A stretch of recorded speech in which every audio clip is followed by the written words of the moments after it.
Há uma curiosidade que talvez você não saiba. Um filósofo e matemático chamado Leibniz definiu música assim. A música é um exercício de aritmética secreto.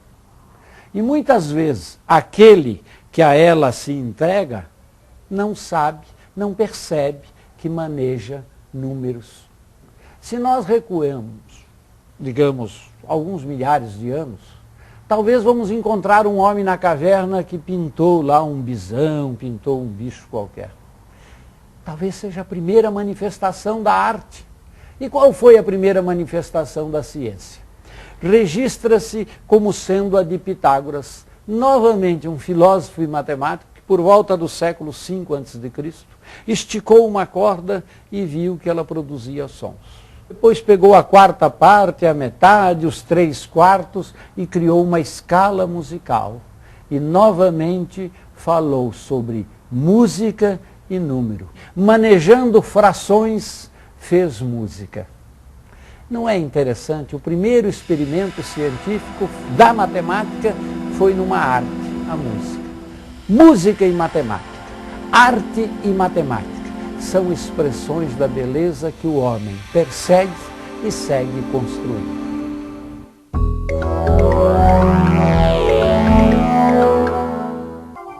A música é, sem dúvida nenhuma, a arte mais popular do planeta. Mas o que pouca gente sabe é que por trás de um chorinho ou de uma complexa sinfonia de Villa-Lobos, existem relações matemáticas muito simples que ajudam a formar, ao lado do talento dos homens, o edifício sonoro da nossa música.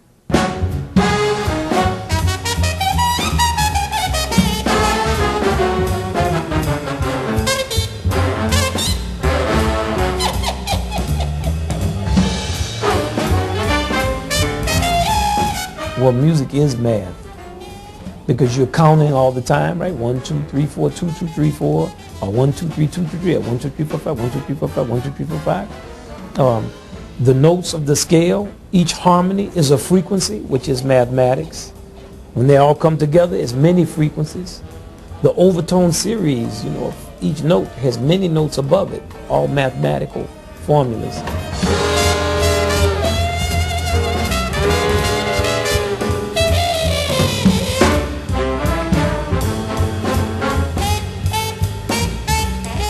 The spatial layout of music, like is the music 32 bars or is it 400 bars? It's like geometry. Many different type of music. When you talk about a groove, like the samba groove, many different rhythms against one another. It's like math. Each rhythm represents a number and how the numbers interlock. So music is math.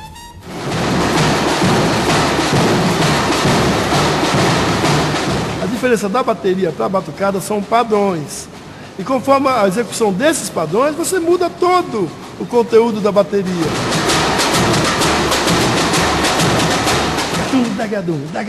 Isso é um padrão de ritmo. Daqui a pouco, é automático, cabeça, boca. Isso são vários padrões, né? Isso é um.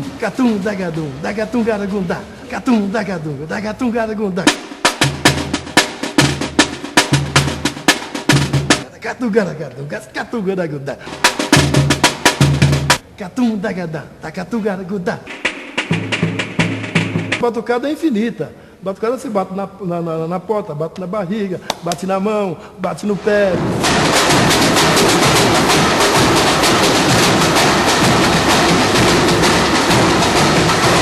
Uma boa dança, um bom conjunto acaba ajudando tudo, né?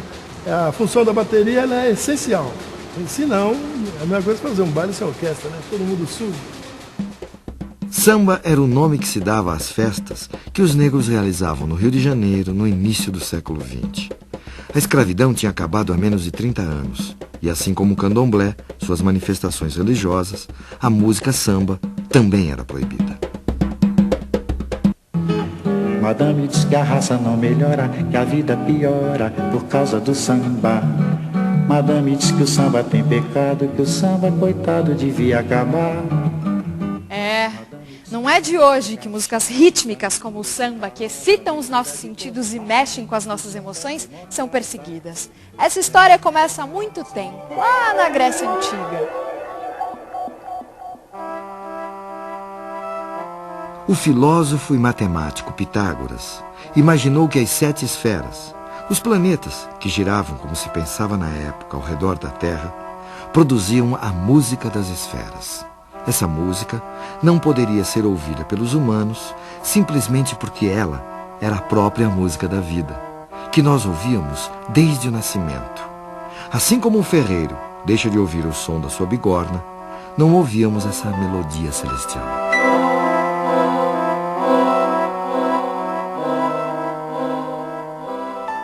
Um outro filósofo grego, Platão, tomou 2 séculos depois a música das esferas como modelo ideal do cosmos e também da vida em sociedade. Para ele, a música pode funcionar tanto como elemento de harmonia como de destruição, dependendo do gênero musical.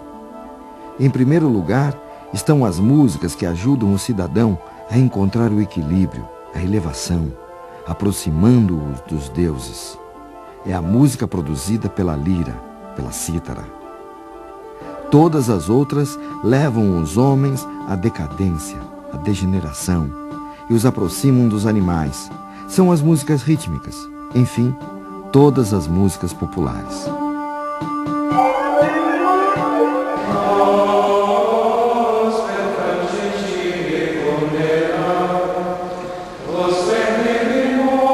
Em linhas gerais, a gente podia dizer que o canto gregoriano, ele é antes, acima de tudo, palavra cantada, não é? E não qualquer palavra, palavra de Deus cantada. Todos os textos que o canto gregoriano usa são, via de regra, extraídos ou, diretamente ou inspirados nas Sagradas Escrituras, né? Tanto no Antigo quanto no Novo Testamento.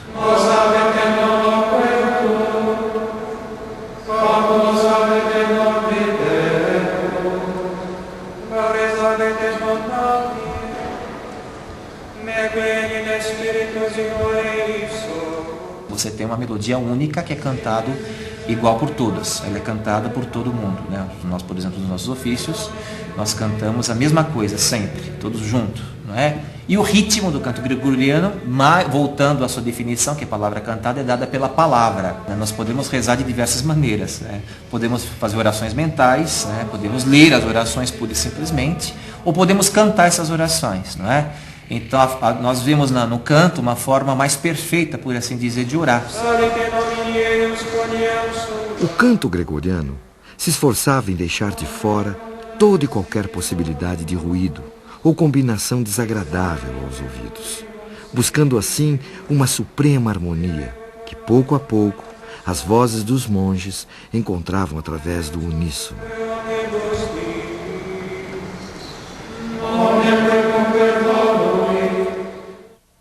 A descoberta das relações matemáticas entre os sons nos explicam que notas ou intervalos são esses que reconhecemos como ruídos. Todo som é, na verdade, uma onda sonora que se propaga no ar em uma determinada frequência, uma pulsação. Dá uma olhada.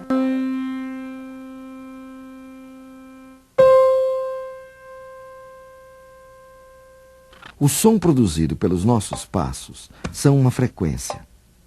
3 passos por segundo. 4 passos por segundo, 5 passos por segundo e assim por diante. Se pudéssemos ouvir 440 passos em 1 segundo, teríamos este som. Esta é a nota Lá. Essa frequência é de 440 Hz, que significa 440 pulsos em 1 segundo. Todas as outras notas musicais são também frequências. Quando tocamos 2 desses sons juntos, estamos, na verdade, combinando frequências distintas. Neste caso, temos 2 notas Dó, uma mais grave e outra mais aguda. Vamos reduzir as frequências igualmente de maneira que possamos ouvir as pulsações como passos. Para cada passo deste Dó, 2 passos deste outro. Portanto, uma mesma nota, mais grave e mais aguda, tem uma relação matemática de 1 para 2. Se combinarmos o Dó com um Sol, teremos isso. Para cada 2 passos do Dó, 3 do Sol. A combinação de um Dó com um Fá gera a fração de 3 para 4. Esses são os intervalos mais agradáveis ao ouvido humano. São formados por frações simples. 1 para 2, 2 para 3, 3 para 4. Agora, veja só esta combinação. Um Fá com um Si. Uma grande confusão, não é mesmo? Um intervalo de 32 para 45. Elas começam juntas e só vão se encontrar depois de 32 passos do Fá e 45 do Si. Vejam vocês que por trás dessas combinações menos ou mais agradáveis aos ouvidos, existem frações numéricas justamente mais ou menos complexas. E essas frações complexas é que foram evitadas nos cantos gregorianos. E ainda fez com que a igreja, na Idade Média, proibisse a sua execução. E elas ficaram conhecidas como diábolos em música, o diabo na música, ou apenas trítono. Trítono, o diábolos em música, é na verdade a combinação de 2 sons que tenham entre eles 3 tons inteiros. Num piano fica fácil de ver. Entre uma tecla preta e uma branca, temos meio tom. Se pegarmos um Fá, por exemplo, meio, 1, 1,5, 2, 2,5, 3. Entre um Fá e um Si, temos um trítono. Para entender isso melhor, teremos que dar um novo passeio pelo mundo grego e conhecer um pouco mais o trabalho do filósofo e matemático Pitágoras. Mas isso no próximo bloco.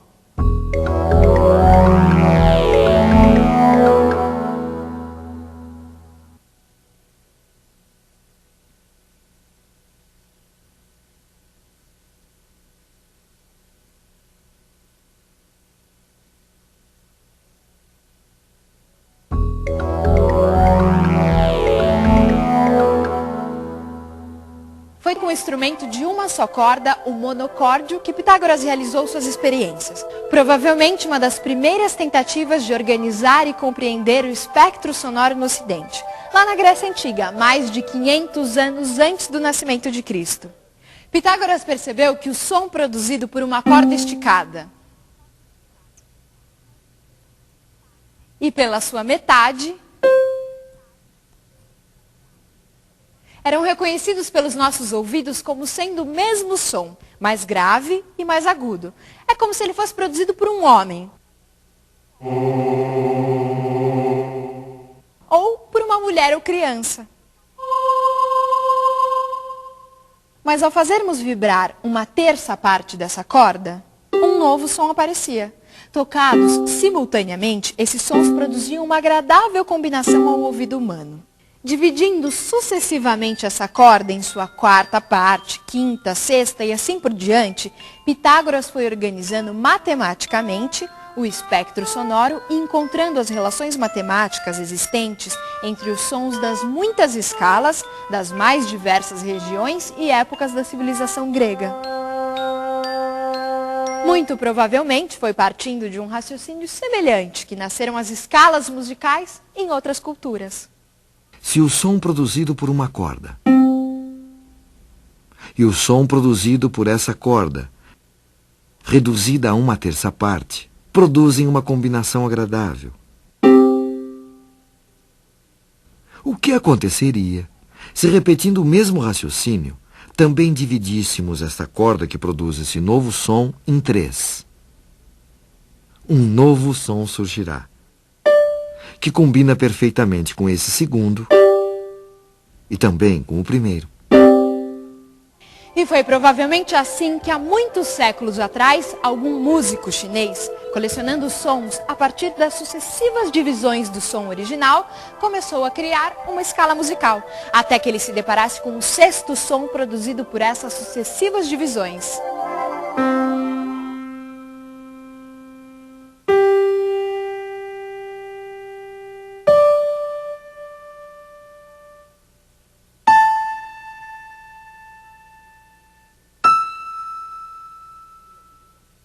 Pela primeira vez, nessa experiência, um som não combinava com o som original. Por sinal, eles até se pareciam excessivamente. o que fez com que o nosso chinês imaginário desse por concluído o trabalho e criasse uma escala com apenas os 5 primeiros sons, uma escala pentatônica. Nessa escala, todos os sons combinam entre si. Para experimentar isso, qualquer um de nós pode se sentar à frente de um piano e tocar somente as teclas pretas, que formam uma dessas escalas pentatônicas.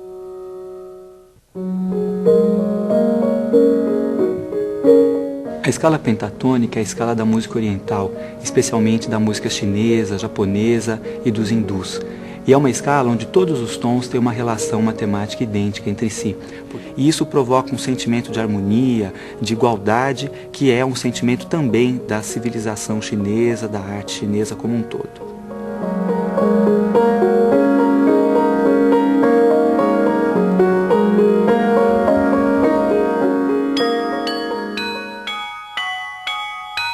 Aquele sexto som encontrado pelo nosso chinês também traz uma relação matemática complexa com o som original, de 15 por 16. Além do que, 15 por 16 é quase 16 por 16, ou seja, 1, o som original. Pela extrema semelhança e pela complexidade existente na relação desses sons, ele foi afastado do universo sonoro chinês. Foi justamente a incorporação dessas combinações de sons que incomodavam o ouvido que deram vida à música tonal, imortalizada pelo compositor Johann Sebastian Bach.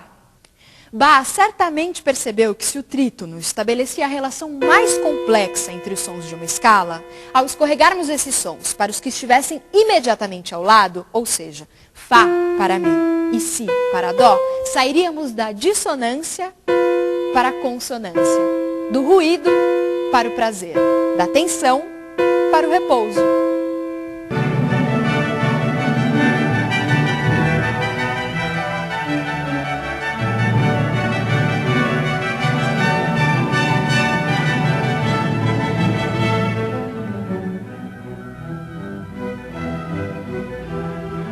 Bach, na prática, procurou unificar todos os conhecimentos que ele obteve a partir dos compositores franceses, italianos e dos alemães, gerando uma espécie de sistema lógico de composição.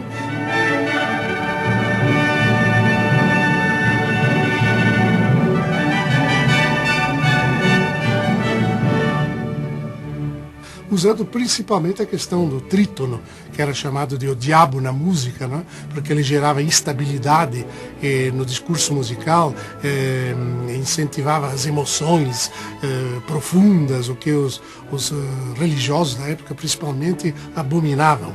E ele trabalhava com o trítono para gerar instabilidade musical, portanto tensão musical, e com as melodias para gerar a parte estática da música, a parte contemplativa.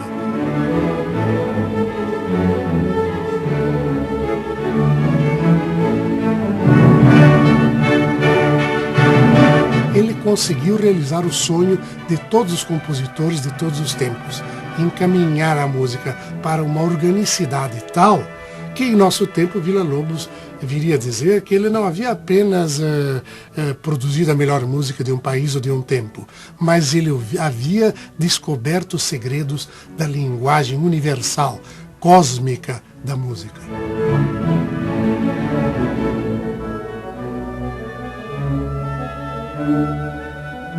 Meu caro amigo, eu sempre tenho prazer quando eu faço uma coisa que tem prazer.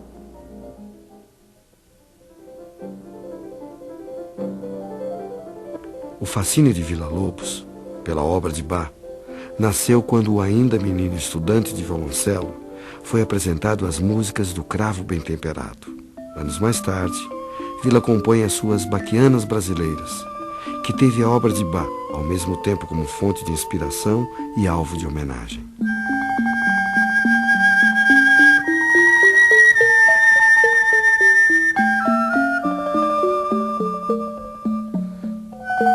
Tão importante quanto a influência dos compositores clássicos foi o gosto de Villa-Lobos pelas modas de viola, as cantigas de roda, os cantadores e repentistas que ele ouviu em suas viagens pelo interior do país no início do século XX.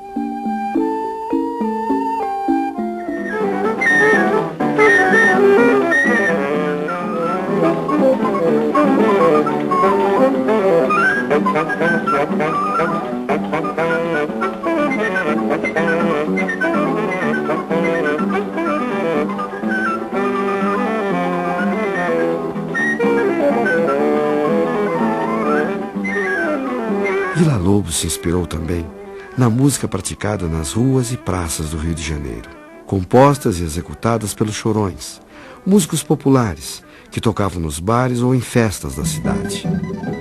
Tal interesse o levou a estudar violão escondido de seus pais, que não aprovavam sua aproximação com os autores daquele gênero, considerado marginal.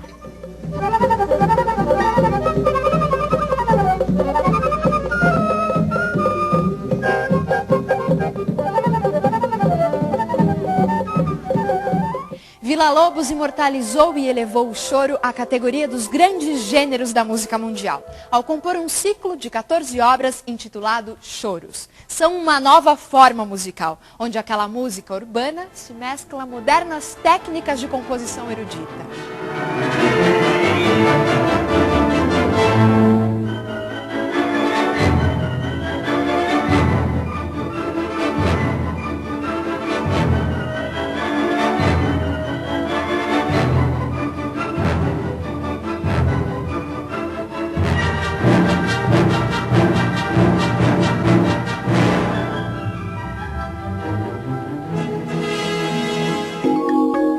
Não sei se você sabia, para Pitágoras, a beleza está associada à simplicidade da representação matemática.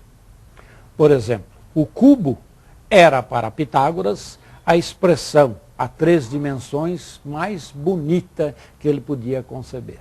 Já no plano, o círculo e a sua harmonia era o que havia de mais belo. Ele gostou tanto dessa sua ideia que chegou a dizer: tudo é número. Isto é, ele queria dizer que todas as relações possíveis podiam ser expressas por uma relação matemática. E quanto mais simples fosse essa relação, mais bela seria esta expressão. Realmente, se nós olharmos bem as relações em diversas ciências, elas são tão mais belas quando a expressão matemática que as exprime é simples, singela, objetiva, fácil de entender. Não sei se ele tinha razão em dizer tudo é número, mas uma coisa nós não temos dúvida. Em se tratando da música, quando fala da harmonia, da beleza, ele andou bem perto.